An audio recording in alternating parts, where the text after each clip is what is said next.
Loạt sao đình đám showbiz bị liên lụy vì nam diễn viên buôn bán gái dân chơi. Có lẽ Trương Nhược Quân, Bạch Kính Đình và Tống Giật đều rất lo lắng khi một sao nam nào đó bị khui ra chuyện xấu. Mới đây, nam diễn viên Trương Hạo Duy đã khiến cho cả showbiz chấn động khi bị khui ra chuyện trốn thuế và cầm đầu đường dây mại dâm. Ngay sau đó, Trương Hạo Duy đã lên tiếng phủ nhận và thậm chí còn báo cảnh sát điều tra về đoạn ghi âm đã tố anh là Marco. Scandal ồn ào này của Trương Hạo Duy được cho là đã ảnh hưởng đến rất nhiều ngôi sao đình đám của showbiz Hoa ngữ, từ Trương Nhược Quân cho đến cặp đôi Bạch Kính Đình Tống Giật. Trương Hạo Duy khiến cả showbiz chấn động vì bị tố trốn thuế và làm tú ông. Được biết, lý do khiến Trương Nhược Quân lo ngây ngáy khi Trương Hạo Duy xảy ra chuyện là vì đối phương cũng tham gia vào series phim Khánh Dư Niên. Đất diễn của Trương Hạo Duy trong 2 phần Khánh Dư Niên không nhiều nhưng nhân vật của anh khá quan trọng. Chỉ nếu những vụ việc trên là thật thì bộ phim sẽ phải đối diện với nguy cơ bị gỡ khỏi nền tảng Tenon. Hơn nữa, Khánh Dư Niên là phim làm nên tên tuổi của Trương Nhược Quân, nếu bị gỡ đi thì quả thật rất đáng tiếc. Ngoài Trương Nhược Quân thì bộ đôi Bạch Kính Đình Tống Giật cũng bị kéo vào vụ việc của Trương Hạo Duy. Trong đoạn ghi âm tố tội, Trương Hạo Duy có nhắc đến Tiền Đa Đa, mà Tống Giật chính là nghệ sĩ dưới quyền của người đàn ông này. Khi sự việc nổ ra, Tiền Đa Đa đã vội vàng xóa tài khoản Weibo và netizen tin rằng anh ta hẳn có liên quan rất nhiều đến scandal của sao nam Khánh Dư Niên. Trong khi đó, Bạch Kính Đình và Trương Hạo Duy lại là bạn thân, họ thường cùng nhau đi chơi bóng rổ. Không ít người cho rằng hai ngôi sao 9X này cùng một hội chơi bời trác táng, từ đó khiến danh tiếng của nam diễn viên Khanh Khanh Nhật Thường cũng bị ảnh hưởng nặng nề. Nhiều ngôi sao bị Trương Hạo Duy liên lụy.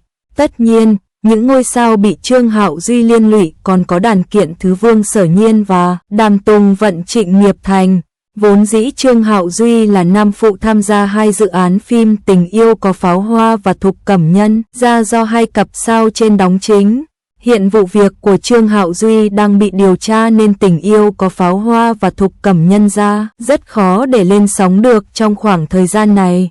Đất diễn của sao nam 33 tuổi trong 2 bộ phim kia rất nhiều, nếu muốn xóa bỏ là chuyện không dễ dàng, mà đổi mặt để quay lại sẽ khiến nhà sản xuất phải tốn thêm một khoản kinh phí nữa. Trường hợp đổi mặt không được thực hiện cẩn thận sẽ gây ảnh hưởng đến chất lượng phim. Phim của đàn kiện Thứ Đàm Tùng Vận có nguy cơ nằm kho vĩnh viễn vì Trương Hạo Duy. Nói chung, chuyện của Trương Hạo Duy không chỉ mình anh phải chịu mà còn liên lụy đến quá nhiều người. Danh tiếng bị ảnh hưởng đã đành mà ngay cả phim cũng khó có thể lên sóng. Trương Hạo Duy thật sự đã khiến cho các ngôi sao khác phải lao đao vì chuyện xấu của bản thân. Nếu sự việc không thể kết thúc trong êm đẹp thì hậu quả mà những ngôi sao bị liên đới phải nhận vì chuyện của Trương Hạo Duy thật khó mà tưởng tượng nổi. Tin 02, Đàm Tùng Vận phản hồi thông tin bí mật kết hôn với đại gia. Diễn viên Đàm Tùng Vận bị đồn đã kết hôn với đại gia trong ngành sản xuất phim ảnh, nhờ đó sự nghiệp ngày càng thăng tiến.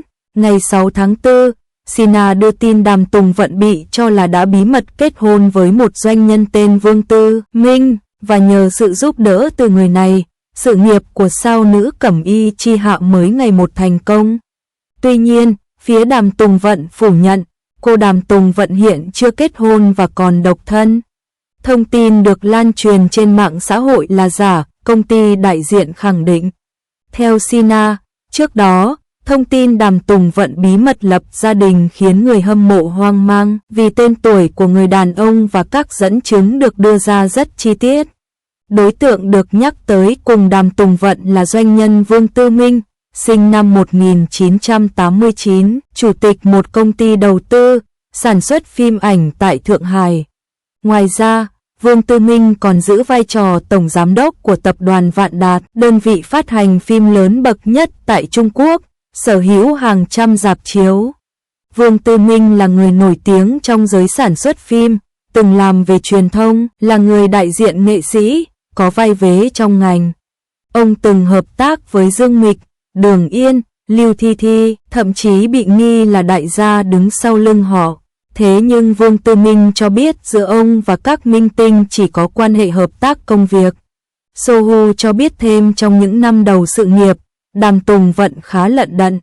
Chỉ đến năm 2016, danh tiếng của cô mới trở nên nổi bật nhờ đóng vai nữ chính trong phim Điều Tuyệt Nhất Của Chúng Ta.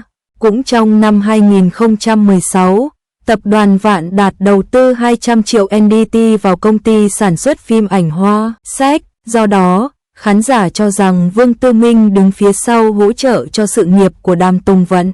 Ngoài Đàm Tùng Vận, Vương Tư Minh còn được cho là đại gia, hậu thuẫn cho đệ nhất mỹ nữ Bắc Kinh, Cảnh Điềm.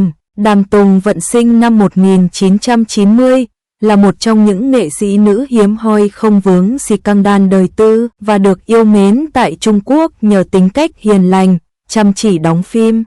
Nhiều trang truyền thông Trung Quốc khẳng định Đàm Tùng Vận là cái tên bảo chứng rating cho phim. Trong đó, trang Khốc Vân chứng nhận Đàm Tùng Vận là tiểu hoa đán 9X dẫn đầu về tỷ lệ người xem thực, vượt qua những đối thủ nổi tiếng hơn như Địch Lệ Nhiệt Ba, Dương Tử.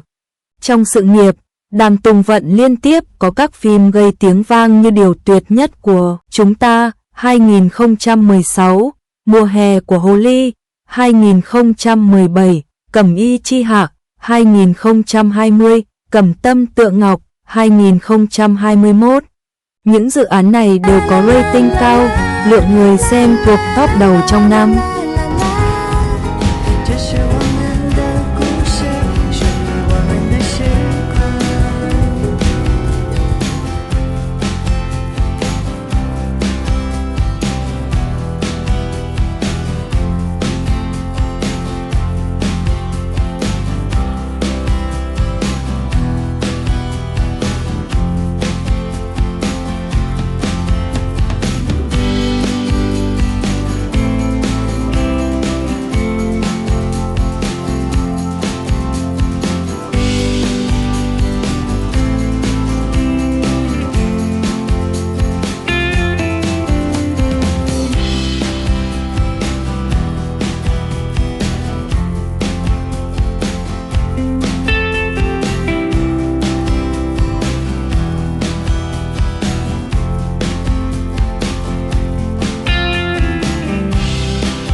find myself wondering what did happen to the last 10. I ran away with my life, fast forward, never turn back again.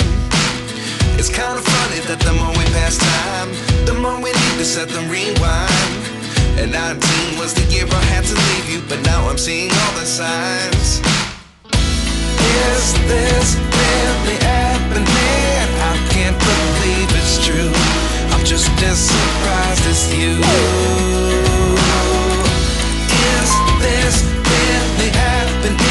I can't be too sure, but one day I'll be yours again.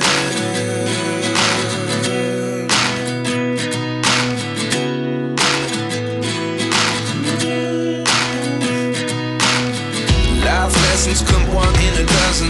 The other 11 get something from nothing. I I sit here looking for an answer. Maybe the biggest question was